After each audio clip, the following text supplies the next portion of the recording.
ఓ దేవాలయంలో భారీగా దోచుకు వెళ్లొచ్చు అని వచ్చిన దొంగ అడ్డంగా దొరికిపోయిన సంఘటన మేడ్చల్ పోలీస్ స్టేషన్ పరిధిలో చోటు చేసుకుంది.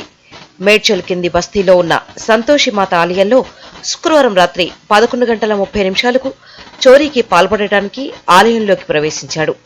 స్థానికులకు అనుమానం వచ్చి ఆలయంలోకి వచ్చి చూడగా దొంగ అడ్డంగా దొరికిపోయాడు. స్థానికులు దొంగను చితకబాది స్థానిక మేడ్చల్ పోలీసులకు అప్పగించారు. కేసు నమోదు చేసుకున్నారు పోలీసులు.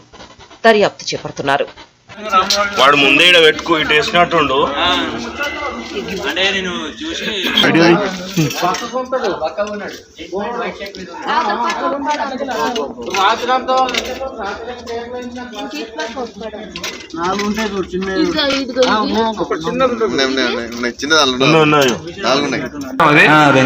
బంగారం రోడ్ కొట్టే కానీ అవన్నీ తీసి ముక్కలు తీసిండు. ఆ కిరీటాలు మొత్తం ఇంకా మా అమ్మవారు చేయాలి. అమ్మవారికి అది అయిపోయింది. అద్దం బాగా చెప్పు. ఏ ఊరు మీది? సొంతూరు ఏది? సొంతం ఆరు ఉంటాను అక్కడ. అదే ఏ ఊరు? ఇక్కడ వచ్చి పని చేసుకుంటూ ఏడుంటావు? అడ్డమే ఏడుంటావు?